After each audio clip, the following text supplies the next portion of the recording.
So Sukuna is doing a lot of fighting in this chapter, go figure. He's fighting Laru and Miguel, and we'll explain who they are. And then he's also fighting Yuji, Choso, and Maki. That's right, they're all back in the fray now, all jumping Sukuna at the same time, as they should be, in a pretty epic sequence, which of course we will also break down. But first we got to talk about the beginning of the chapter, because we're coming off of Sukuna defeating Kusakabe. We don't know if he's straight up dead, just like with the rest of his victims up until this point. But after that, Yui showed up as usual with his teleportation technique, trying to take the injured Sukuna victim away in Kusakabe this time. But Sukuna kind of got tired of that, and he quickly was trying to take out Yui, to prevent him from doing it anymore, until Miguel came in out of nowhere to save Yui and further put up the defense against Sukuna. But coming into this chapter, we're seeing that Miguel wasn't alone. He's actually with Laru. Now, Laru is similar to Miguel in that they were both introduced in Volume 0 as part of like Geto's gang, or you could say they were like Geto's followers. Like, they believed in him. They both wanted him to be king, essentially. I mean, that's literally what they say in this chapter. Now, we didn't really know much about Laru. I totally forgot that we actually saw him after Volume 0. He actually was around like before the Shibuya incident started, because he was talking to like the other followers of Geto. Basically saying like, hey, Geto, at this point, who was Kenjaku, he wouldn't want us to fight like this. So we'll all go separate ways and do what we want. And they asked Laru, like, what are you going to do? And he said, I won't go with either of you. Same as Miguel, I just wanted to help Suguru become king.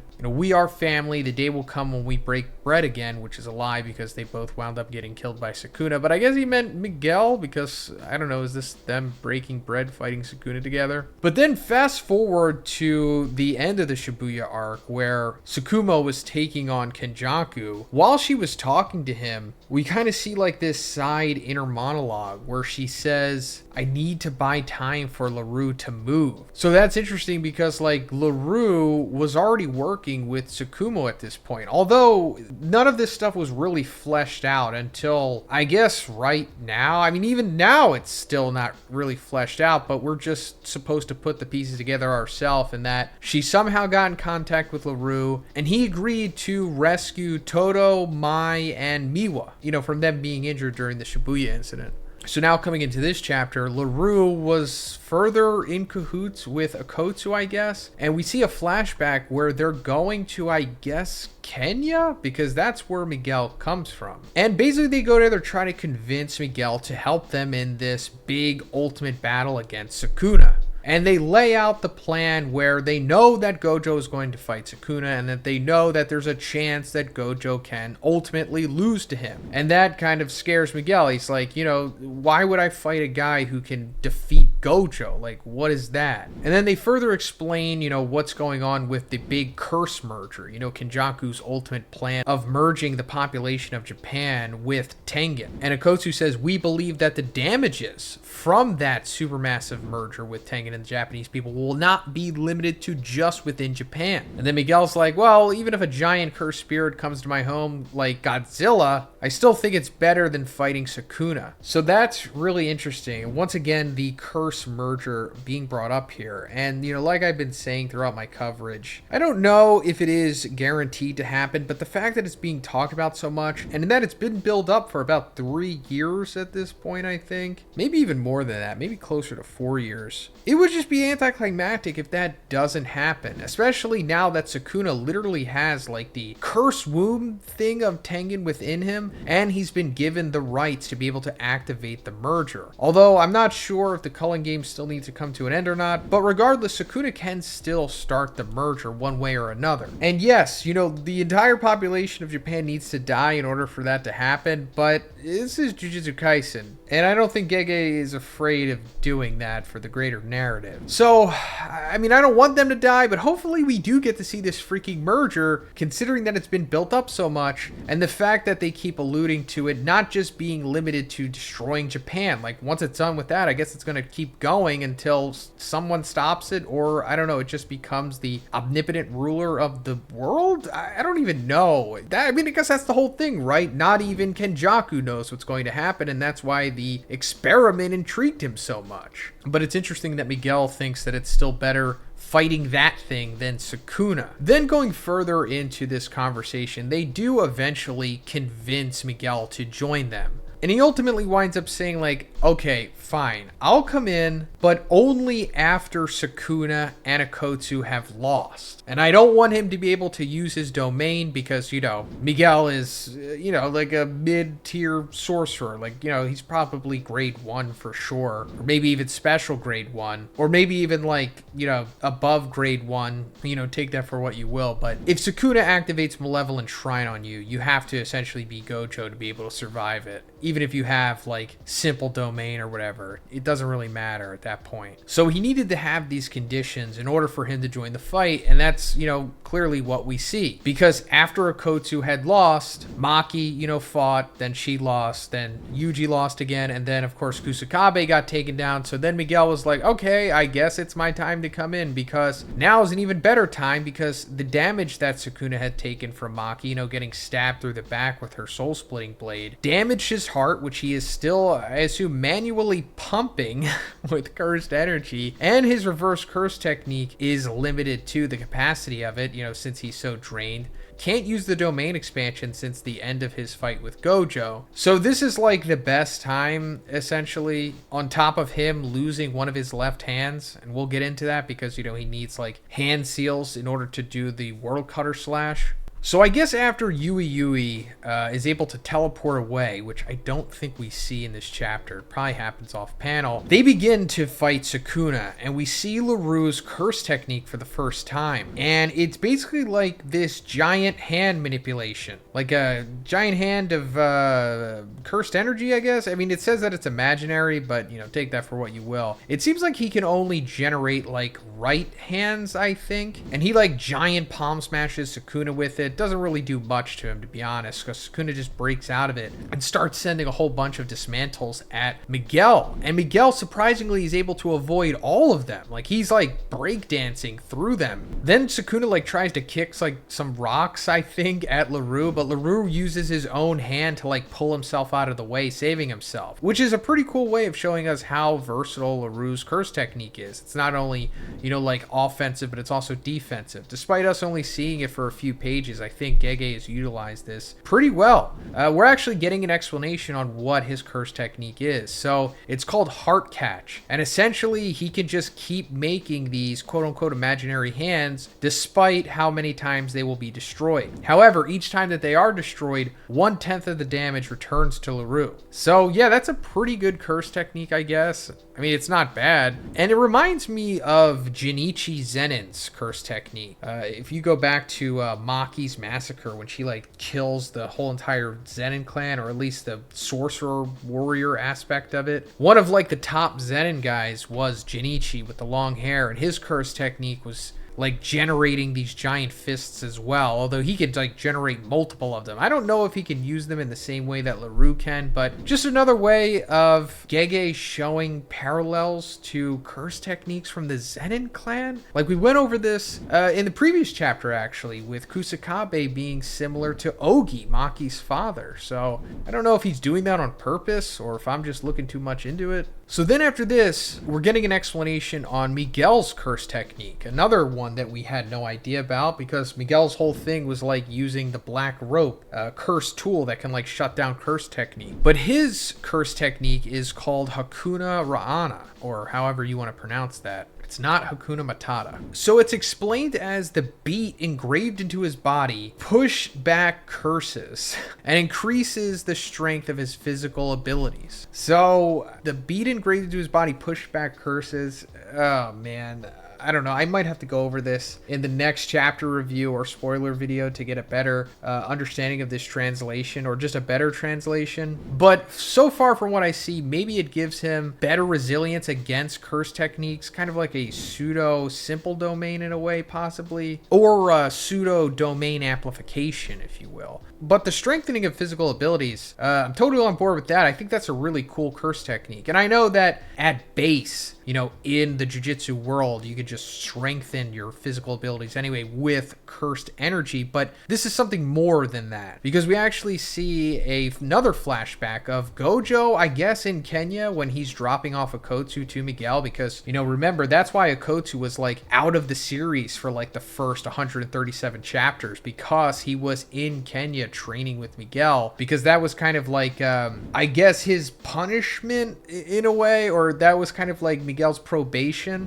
because of course he joined up with Geto during the Night Parade of 100 Demons, trying to take over freaking Japan and end Jujutsu High. So he was technically on the side of the bad guys. And after Gojo, took him out and realized how much potential he had, he was like, hey, we're forcing you to be a good guy over here, and you got to train my disciple. So I guess at this time, Gojo is like analyzing Miguel's curse technique, of course, with the 6 eyes. And he says that Miguel's curse technique is like, without a domain, drawing out buffs and debuffs on himself and the opponent. It's convenient, but not really all that scary. And then he says some weird, almost bigoted stuff about Miguel. I don't really want to go too much into this YouTube video, because you know how sensitive YouTube could be with this stuff. But, read the chapter with yourself and come to your own conclusion on the, I don't even know if this is a joke. I guess it is a joke that Gege's trying to pull here. But remember, Gege is Japanese, and this is primarily for the Japanese people. It is not fully intending to cater to our Western climate, if you will.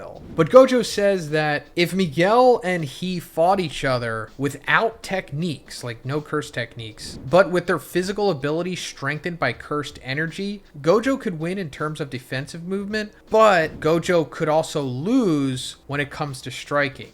So taking away their curse techniques, I guess it just means that Miguel is a really good striker. He's really skilled, but regardless, Gojo is just a freak beast. And, he just surpasses nearly everyone with his own cursed energy reinforcement, as we all knew at this point. Like, Gojo can just athletically move around and get by that way, but he doesn't necessarily have the striking skill and technique that Miguel does, which is kind of crazy because Gojo was the superior striker against Sukuna in their fight. And speaking of that, we're seeing that, yeah, Miguel can take it to Sukuna. Like, he's somewhat surpassing him in their brief striking exchange that they have here. Like, Gojo traps Sukuna's left wrist and then just hits him right in his, like, heart chest wound. But he just can't hit hard enough because his strikes don't really phase Sukuna, despite surprising him. And going back to his curse technique, I guess that's what allowed him to get by the dismantles that he was launching at him, because without it, he probably would have been sliced up like everybody else. I guess that goes back to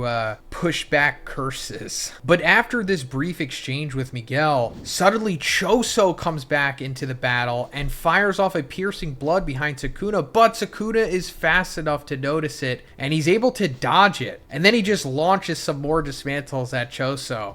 And that's pretty much all Choso was able to do in this chapter, but it was enough time for Yuji to come back in and come down on Sukuna directly afterwards with like a double axe hand. And it's so powerful that he's like crushing Sukuna into the ground. I mean, Sukuna is taking it, but still he has to like block and be braced for it and being pushed into the ground here, still showing that Yuji is ridiculously powerful at this point. At least from a physicality standpoint. I mean, that was always his hallmark in the series, but obviously it's at its apex at this point. Well, for now. I'm sure there's going to be some more power-ups for Yuji before the series is over. Then we're getting a narration on how Sukuna's world-cutting dismantle works. So it says, just like Malevolent Shrine, it requires the hand seals of Enmaten. So Enmaten is like the Japanese Buddhist version of the Indian deity Yama. So that, I guess that's where Gojo got the hand sign idea from, or at least the figuration of it. However, before his transformation, like when he was still in Megumi Sukuna body, before the 4 arms, in order to use the world-cutting slash against Gojo, the technique that he killed him with, he had to place a binding vow on himself for future conditions of the activation of it. So that means like, okay, at this point in time when I'm fighting Gojo, I can just launch off this world-cutting dismantle with just